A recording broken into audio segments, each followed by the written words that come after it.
Noticiero El Vigilante presenta El Candidato con el doctor Oscar Rafael Frem. Llegando a sus hogares, y es un verdadero privilegio realmente poder conversar con personas que vale la pena conversar, con candidatos que vale la pena conversar sin ningún sesgo, pero tenemos esta oportunidad de poder hablar con un binomio, con un connotado licenciado, con una trayectoria impecable, impresionante. Su nombre es Luis Lam, y por supuesto está otro jurisconsulto, otro abogado vicepresidenciable. Él es Otto Marroquín. ¿Y qué tal? ¿Cómo están? Qué gusto saludarlos. Doctor, pues mucho gusto. Aquí para nosotros es un privilegio acudir aquí a la sede de Noticiero El Vigilante, un privilegio. Igual. Muchas gracias. ¿Cómo estamos? Muy bien, encantado de estar con usted. Es un gusto. Tenemos muy claro que la pobreza de una nación no está en el bolsillo de la gente, sino en la mentalidad por responsabilidad de sus gobernantes, porque no tienen conciencia social, no hay voluntad política, y mucho menos una visión de nación, pensando como estadistas, sino pensando en las próximas elecciones. Pero cuando se piensa en las próximas generaciones, podemos entender que a estas generaciones las podemos llevar a otro nivel y estar mucho más cómodos por los próximos años. ¿Qué pensamos de esto? Nosotros, pues como Partido Integración Nacional, PIM, doctor, nos venimos a presentar ante la población como un partido totalmente nuevo, con personas que nunca hemos participado en política, ni Otto ni yo hemos estado nunca afiliados a ningún partido político, y queremos ese cambio generacional en la política. 80% de nuestros candidatos van entre 25 a 35 años, jóvenes que quieren realmente tomar el control del país y que quieren crear su propio futuro. Yo en lo personal voy a ser en la próxima elección el candidato más joven a presidente. ¿Cuántos años, licenciado? Recién acabo el 19 de marzo cumplir 43 años. El mismo día del cumpleaños de mi mamá. Ah, qué bueno. Y así que nos venimos a presentar como una oferta política nueva, con un partido que no trae ninguna mancha. No trae cola. ¿Por qué? Porque hemos sido cuidadosos en seleccionar y que le ha hecho tanto daño a este país el financiamiento electoral ilícito que hace el narcotráfico, que hace el crimen organizado y que hace la corrupción como tal. Entonces nosotros nos hemos mantenido con un partido que creemos que es el partido más limpio que usted lo puede ver. Yo invito a la población a que examine los vínculos de los candidatos que llevan los partidos políticos, sobre todo los partidos grandes. Llevan candidatos que son narcocandidatos, esa es la verdad. No son candidatos. Son narcocandidatos, son candidatos vinculados con tema de corrupción, y nosotros en el PIN, yo los invito a que usted examine y determine quién de nuestros candidatos lleva algún señalamiento, lleva algún proceso abierto. ¿Y cómo decide Luis Lam ser candidato a la presidencia por una nación que ha sido tan convulsionada por la corrupción y donde han habido 9 gobernantes civiles y 11 militares? Y me pregunto, ¿quién ha sido el mejor presidente de Guatemala desde esa época para acá? Es difícil determinar, ¿verdad? Los ejemplos que hemos tenido, al menos en mi generación, no hemos visto que ha llevado a Guatemala a un destino correcto. ¿Cómo decido yo participar? Yo estaba de embajador ocupando el cargo diplomático, que para mí es el cargo diplomático más importante de nuestro país. El más alto. El más alto. ¿Por qué? Porque es el representante de nuestro país ante el mundo. ¿Y por qué le dieron ese cargo? Yo, primero, yo he asesorado durante 17 años al año actual de carrera profesional. Y durante estos 17 años he asesorado a distintas organizaciones descentralizadas y también a organismos de Estado. Por ejemplo, hice un paso por la Corte Suprema de Justicia, fui letrado de la Corte Suprema de Justicia, coordinador de la Cámara de Amparos y Antejuicios por toda una magistratura del 2009 al 2014. Y pues quiero decirle que sí contribuí para poder ir haciendo avances en el sistema de justicia ahí. Posteriormente, ya en el año 2017, asesoré al Ministerio de Relaciones Exteriores. Asesoré al gobierno del presidente Jimmy Morales específicamente con el tema de la Comisión Internacional contra la Impunidad en Guatemala y cómo debía de tratarse ese tema en el nivel de la política exterior. Y posteriormente a eso, en virtud de que obtuvimos buenos resultados al respecto, Se fue la CICIG. se fue la CICIG. Eso yo quiero decir que yo participé, digamos, directamente. Pero no tienen la voluntad política, ni suficientes asesores, ni gente tan capaz y tan honesta a Guatemala como para tener que traer un ente internacional para que rija el destino de Guatemala con leyes y que a la postre ellos también pasan a formar parte de toda la corruptela. Claro, No, doctor, no hay jurisconsultos yo- en Guatemala. yo quiero decirle que yo estaba de acuerdo estaba de acuerdo cuando la CICIG estaba realmente desmantelando estructuras de corrupción dentro del Estado. Pero en el Pero momento, se torció Castresana. pero en el momento en que se desvían ya para un interés político eminentemente Y muy que personal. era evidente, Claro. ¿sí? En ese momento, por supuesto que yo no estoy de acuerdo porque es politizar la justicia y judicializar Yo la creo política. que la idea fue buena, pero el concepto malo. Yo trabajé 10 años con Eduardo Suber, no para él, con él somos amigos, y nunca estuvimos de acuerdo con que hubiera una CICIG en Guatemala, sino de aplicar la justicia, pero el problema es que en Guatemala las leyes son como los cristales, se hicieron para romperse. Y les dieron un gran poder, digamos. Hubo un momento en que Ilimitado. el poder político que tenía en ese momento la CICIG era superlativo, mucho más poder político que el propio presidente.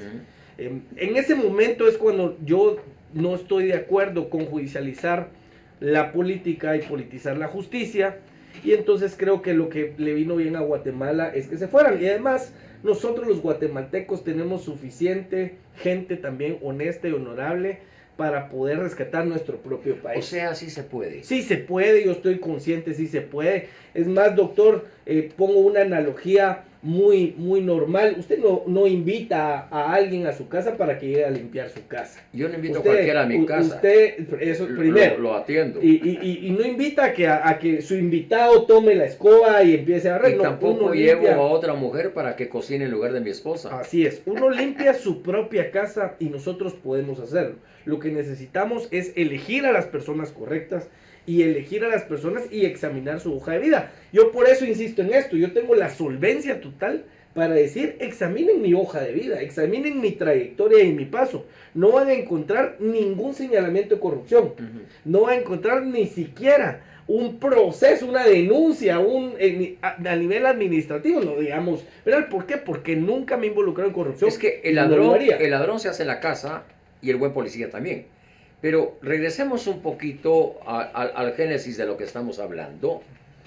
Luis Lam es casado. Sí, estoy... ¿Cuántos años de casado? Me casé en el año 2008.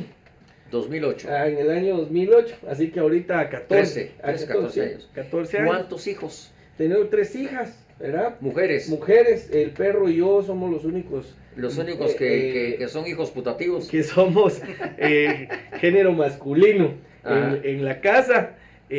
Pero sí, ese es mi... Pregunto esto porque la base de la sociedad es la familia. Sí, mire doctor, yo no solo, pues le comentaba... Porque no yo- puedo pretender, perdón que lo interrumpa, no puedo pretender gobernar una nación si ni siquiera puedo gobernar mi casa. Totalmente de acuerdo.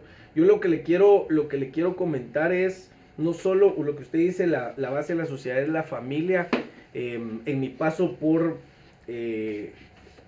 la misión permanente de Guatemala ante las Naciones Unidas y el cargo de embajador de Guatemala en la ONU, estuve los últimos 3 años ahí, me di cuenta que la agenda global y la agenda globalista que nace y se gesta dentro de la geopolítica mundial en el seno de las Naciones Unidas se empuja muy fuertemente en los países para que vayan haciendo las reformas nacionales en su legislación y a nivel reglamentario para destruir un diseño de familia. Ujú. Un diseño de familia que es natural, biológico y que para los que creemos en Dios también es divino. Ujú. Entonces, ¿Alguna religión? yo quiero decirle que yo fui formado en la religión católica. Toda mi primaria, educación preprimaria y primaria la estudié en un colegio católico de una iglesia que se llama Inmaculado Corazón de María, que queda al final del periférico, ya llegando a la Universidad de San Carlos de Guatemala. De ahí adopto los principios básicos fundamentales del cristianismo y de la religión católica, y sobre todo la devoción y la disciplina en el tema de la religión. Por decisión propia, cambio de religión a los 12 años. Perdón, ¿era religioso antes? Sí, ¿Y sigue siendo religioso? sigo siendo religioso.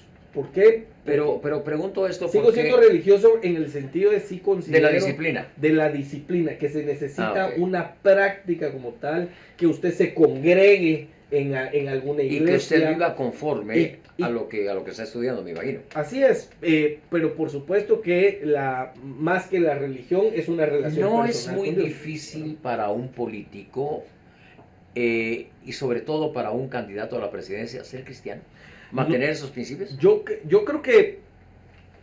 creo firmemente en Dios. Es Por el hecho de que viene gente en yugo desigual. sí, por ¿Cómo se supuesto. maneja eso? Mire, yo creo que debemos nosotros primero decirle que yo creo firmemente en Dios. Es un pilar del partido político también. Ujú. ¿Sí?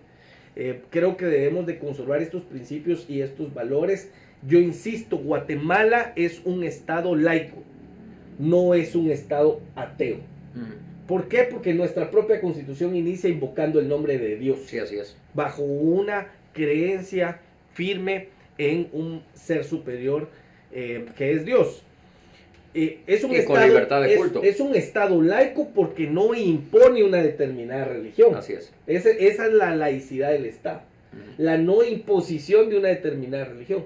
Pero no quiere decir que nuestra sociedad no esté fundamentada en principios y valores religiosos y espirituales. Cuando usted lee el prólogo de la Constitución, ve que dice valores espirituales y valores morales. Pero hay algo que a mí me llama poderosamente la atención.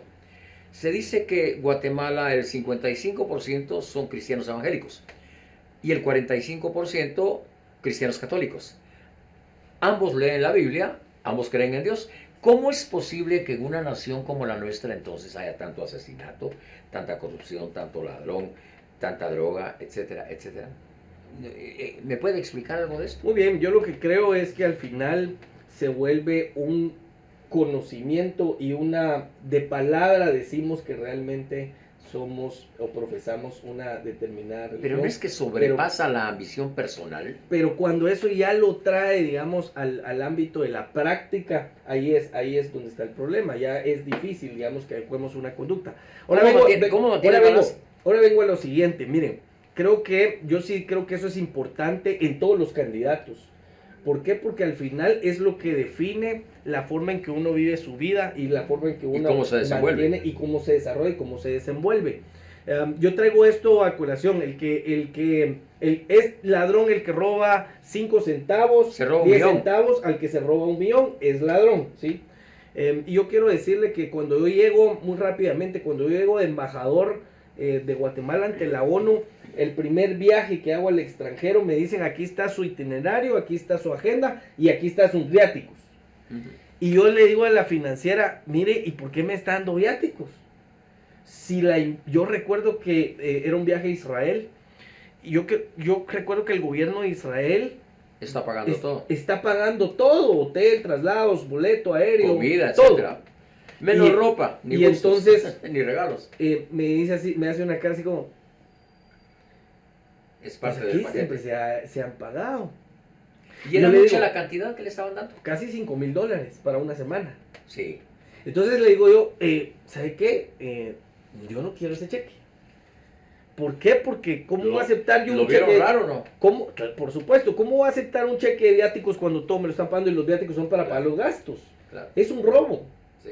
Ahora yo le quiero decir, gran porcentaje de los funcionarios de este país hubieran tomado ese cheque. Nadie se hubiera nunca enterado. Además Pero no es porque, vamos a los principios, es un no es tema porque se principio. entere o no se entere. Así es. Este ¿Cómo fue formado en su hogar? Como Porque la mamá Así es la que forma al ladrón. yo trabajo desde los 10 años, ¿verdad? Desde los 10 años y mi papá me enseñó a trabajar Y a ganarse el y a dinero. ganarme el dinero y el dinero honesto y honrado. Entonces devuelvo ese cheque. Ahora yo le quiero decir, eso me pasó a mí en el año 2019.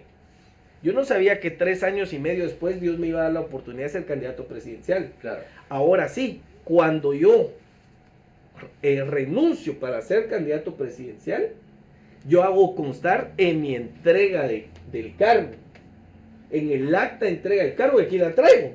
Es el acta número, y para los que quieran pedirlo al Ministerio de Relaciones Exteriores, muchos candidatos le van a venir a decir aquí, yo no soy corrupto ni me voy a prestar a corrupción, pero pocos pueden demostrarlo. Muéstrelo. Pero pocos pueden demostrarlo. Claro. Yo le voy a decir, yo sí lo puedo demostrar. Mi acta de entrega del cargo es esta, mire, la 83-2022 de la Embajada de Nueva York, de Guatemala en Nueva York, la misión permanente de Guatemala ante las Naciones Unidas. Todo Del documentado. 1 de septiembre del 2022, del año pasado. ¿Y sabe qué dice acá? Que en mis viajes, y hice 10 viajes en comisiones oficiales, en 3 años, yo no recibí $1 de viáticos. Pues si todo estaba pagado. Todo estaba pagado. Claro. Y los pude haber recibido. ¿Sabe cuánto es eso más o menos? Entre $60,000 a $70,000.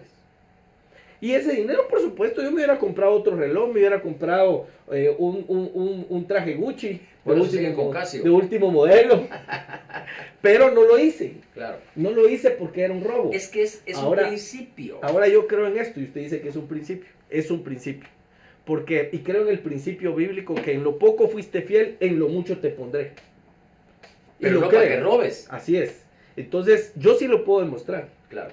Lo puedo demostrar. Y si no lo hice en esa oportunidad, por qué va a cambiar una forma de vida aunque la cantidad sea mayor? Al final, por eso digo, robo es robo. Desde Es, siempre es estamos más, yo creería que un presidente no tiene por qué hacer negocios chucos ni agarrar dinero, porque un presidente tiene un salario por 4 años. ¿Cuántos millones recibe un presidente en 4 años? Y con esos 4 millones con esos 4 años que recibe, tiene para retirarse tranquilamente. Es más, ni siquiera debiese de tener pensión de retiro. ¿Aló? Ahora, la pobreza de los pueblos no está en el bolsillo, está en la mente. Claro. Mire usted Egipto, mire la India, con tantos años de antigüedad, miles de años, pero siguen siendo países pobres. Y mire usted Israel, mire Suiza, que no tiene costas y tiene la naviera más grande de toda Europa, no produce cacao y tiene el mejor chocolate del mundo, y se le llama la caja fuerte porque es seguro depositar su dinero ahí, no se le pierde.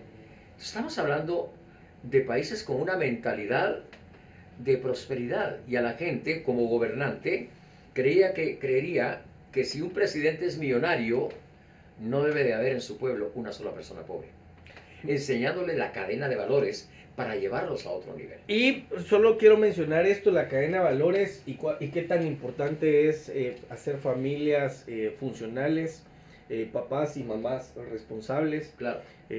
Yo, en el seno de las Naciones Unidas, contra una agenda global que destruye este diseño, que trata de destruir este diseño, lo que trato de hacer es proteger Guatemala. Y así que creé la única política de Estado que existe hasta el día de hoy en Guatemala.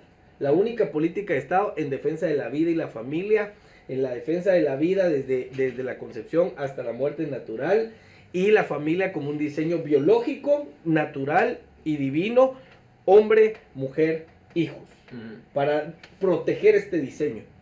Y eso pues se lo presento al presidente, se hace una realidad y me da a mí la oportunidad de decir en el seno donde se gesta lo contrario, ustedes pueden creer en esta agenda global, pero nosotros no. Guatemala va a defender... global, ¿usted cree que un hombre se puede casar con otro hombre y una mujer con otra mujer? ¿Está usted en la posición esa? Porque muchos han mencionado que Mire, yo lo voy a decir acá, lo voy a decir de frente. Se lo pregunto Sí, porque es lo que se conoce como el matrimonio igualitario, el matrimonio entre hombre y hombre y entre una mujer y otra mujer. Nosotros debemos de proteger a nuestro país, proteger a nuestra sociedad en contra a nuestros hijos, a nuestras futuras generaciones. Y eso fue lo que yo hice, doctor, con esa política de Estado, proteger al país. Eso dio la oportunidad a salir a decir al mundo, Guatemala no cree en esto, nosotros vamos a defender este diseño de matrimonio y debemos de continuar protegiéndolo. Y por eso fue que Guatemala fue declarada capital provida de Iberoamérica. Uno de 2 monumentos en nuestro Palacio Nacional. Solo 2 existen. Cuando usted tiene el palacio de frente, el Palacio Nacional, del lado izquierdo, y no por... no por una circunstancialmente casualidad. Se escogió el patio izquierdo para poner el monumento a la paz con las 2 manos izquierdas que tiene ese monumento, ¿verdad? Para quienes no lo sabían.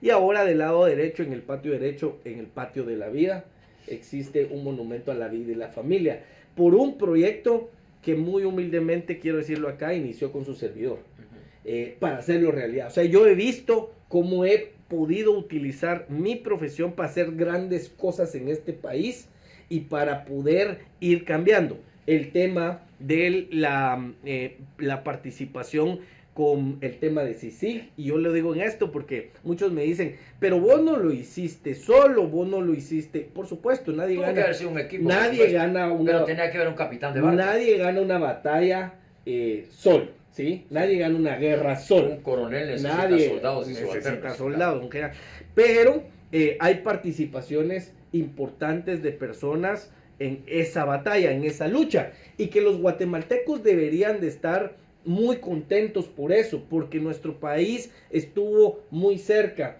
de pasar a ser un país con un tinte eminentemente socialista, ¿sí? Porque esa era parte de la lucha ideológica con este tema. Así que hemos participado ahí, y además como abogados, con Otto siempre decimos, cuando ganamos un caso, ¿quién ganó el caso? ¿El cliente o el abogado? Los dos. Los dos, los dos. Hablemos el cliente dice... para no estar aquí de adorno. Gracias. ¿Qué piensa de todo lo que estamos hablando? Pues mire, doctor, yo sí, más que ensalzarme, entiendo la pregunta que usted decía y la comparto, de que la riqueza de un pueblo, la riqueza de un pueblo radica en la educación, no radica en el dinero. No en la mentalidad de la gente. Exactamente. Está en la mente, la pobreza. Está en la educación, así es. Entonces, Guatemala es un país que necesita personas que lleguen a transformar todo lo que ha habido. Usted decía también que hemos tenido unos gobiernos civiles, unos gobiernos militares anteriormente y que nos han dejado el legado. El legado, tenemos que en Guatemala sufrimos una catástrofe con el terremoto en el año 76 y vimos a un presidente que sacó la casta y recuperamos y levantamos Guatemala. Como bien dijo él, Guatemala está herida, pero no de muerte. El general... Guatemala es primero, Shell Lauer. Así es. Entonces, en este momento le puedo decir a usted que utilizando esta frase, también Guatemala está herida, pero no de muerte, que es la corrupción. La siguen sangrando. Y sigue, y va a seguir, por lo que se está viendo. Que los grupos... lo sangra hasta que se muere. Mire, Guatemala es un país tan rico que lo están ordeñando, exprimiendo y haciéndolo pedazos. ¿No es vergonzoso eso? Triste. Es da tristeza para los hijos de uno y para la gente que nos mira del exterior. ¿Cómo evitamos eso? Se puede evitar de muchas maneras, por eso es que estamos participando. Porque nosotros siempre criticamos desde atrás, desde las tribunas, pero no entramos al ruedo.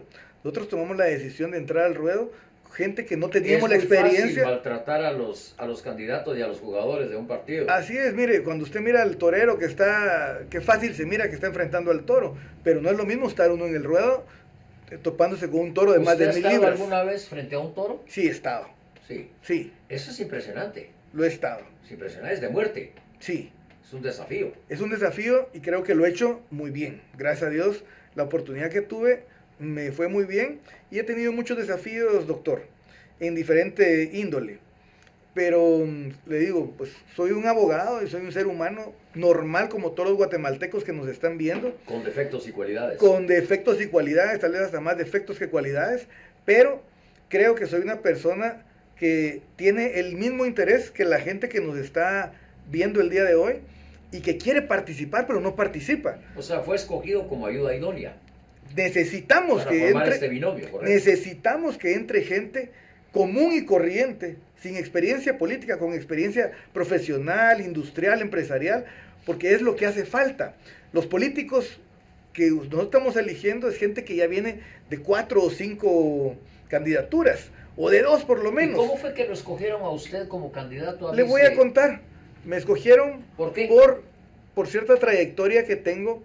Yo he sido investigador criminal, he sido abogado como cualquier otro abogado, he defendido causas muy difíciles, procesos icónicos en Guatemala, en donde CICIG estaba lastimando, y yo como un deber constitucional que tiene la gente de poder tener un defensor, entré, participé y ¿Era defensor público? No, ¿No? soy defensor particular, cobro, tengo mi bufete y me destaqué defendiendo y la gente me iba recomendando. Y de esa cuenta fue que mi trinchera eran los tribunales. Y yo fui de las primeras personas en que señaló que no eran juicios legales, sino eran juicios políticos los que se estaban dando. Y le voy a decir algo, uno de los primeros casos que lo hice y que lo grité en una sala fue con don Baudilio Hichos, que en paz descanse, cuando lo estaban atacando por el caso Ixpisa. Y se lo dije al señor César Rincón, le dije, usted está atacando por medio de la política y no por medio de judicialmente como tiene que ser. Entonces, de ahí nace y de ahí empieza esta situación. De esa cuenta, cuando me avisan que el candidato a presidente va a ser el licenciado Luis Lam, pues yo entro con mucho gusto. ¿Ya lo conocía? Ya lo conocía.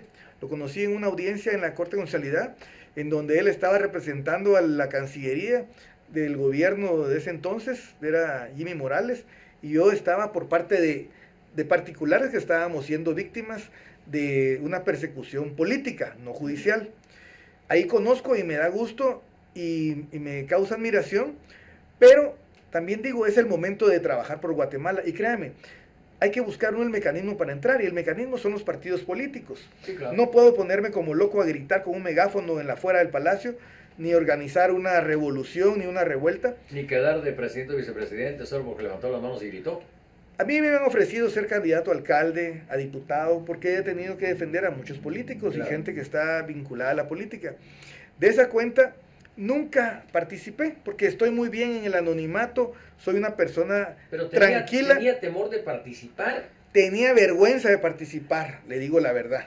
pero no era más vergüenza Sí. que no participara teniendo las características que se necesitan Lo que sucede, para estar dentro del Estado. perdone doctor, mire, lo que pasa es que la gente que no quiere entrar, hay gente en Guatemala honorable, empresarios, profesionales, Cuénteme. de mucho tipo de personas, Sí. pero no quieren entrar por temor al que dirán. Y al Porque- rebote. Exactamente, y a la que lastiman a su familia, no solo lo lastiman a uno. Yo vengo de un hogar donde le hacía mención antes de que empezara el programa, de un padre que ha trabajado en el gobierno como juez, como magistrado, en el Ministerio de Gobernación, en instituciones como la Comisión de la Tortura, en diferentes instituciones, y ha salido con la frente en alto. Entonces, eso me ha demostrado a mí que sí es posible participar. Dejó un legado, ¿verdad? Exacto, y entonces ese es el momento de dejar un legado. Y también tener una participación como vicepresidente, no ser un acto decorativo. Yo le voy a decir algo, el primer vicepresidente que hay en Guatemala es en el año 1966, yo no había nacido, yo nací al año siguiente, tengo 55 años, y es don Óscar Clemente Marroquín Rojas. El primer vicepresidente que renunció con don Julio César Méndez Montenegros. Y también estuvo en el exilio en México, igual que nos tocó a nosotros en Chiapas. Villagrán Kramer también renunció con También, y le cuento que el mismo día que renuncia a Villagrán Kramer es el mismo día que mi papá renuncia a ser magistrado y emigra a México. Ajá. ¿Sí? Y se fueron a... El 1 de septiembre del año 80. Pero para que entendamos cómo son las cosas, yo entro a participar porque sí quiero ser un vicepresidente activo, un vicepresidente que le corrija la plana, que supervisa al presidente, que supervise las actividades que tiene que hacer el Estado, porque no vengo con ánimo de enriquecerme ni un afán de poder. Claro que sí hay en el interior un afán de poder cambiar cosas, de hacer cosas mejores, ¿sí? Pero no de cosas personales. Ajá. El tiempo nos absorbe y me han hecho señas que tenemos un minuto. Pero no es el único programa que vamos a tener. Vamos a tener otros programas. Muchas gracias. Por favor, tenemos un minuto para despedirnos, para que diga... Muy bien, muchas gracias a Noticiero El Vigilante. Y yo le quiero decir a la audiencia que el Partido de Integración Nacional PIN y su servidor, junto con Otto Marroquín, nos estamos proponiendo como esta oferta y esta propuesta nueva. Un partido político sin ningún vínculo con el narcotráfico, ni con crimen organizado, ni con corrupción. Los invito a ustedes a que se informen, a que investiguen. Creo que es también responsabilidad de cada uno de los ciudadanos que votan en este país el informarse sobre los partidos políticos, sobre los candidatos específicos para poder elegir y decidir en las próximas votaciones. Y quiero decirles que soy el candidato a presidente más joven en la siguiente contienda electoral. Y si usted quiere un cambio generacional en este país, porque sé que mucha población quiere hacer cambios profundos en este país, por favor, déjenos a nosotros, los jóvenes que queremos tomar el rumbo de este país, que construyamos nuestro propio futuro y que hagamos el futuro de esta nación un futuro correcto y un futuro próspero para usted, para sus hijos y para sus próximas generaciones. Muchas gracias. Gracias a ambos por este tiempo. Y recuerde siempre que la determinación de los pueblos se sustenta en la voluntad política, la conciencia social de sus gobernantes. Y la pobreza de una nación no está en el bolsillo, está en la mente. Así que muchísimas gracias a ambos licenciados. Licenciado Luis Lam, candidato a la presidencia por el partido PIN. A licenciado Otto Marroquín. Muchas gracias, candidato a vicepresidente. doctor. Un privilegio haberles tenido aquí. Y de verdad queremos que voten por el PIN, que eso es lo que les exigimos de verdad para sus familias y para ustedes, para Guatemala. Gracias por estar aquí. Gracias. Bendiciones y hasta la próxima. Noticiero El Vigilante presenta El Candidato con el doctor Oscar Rafael Frem.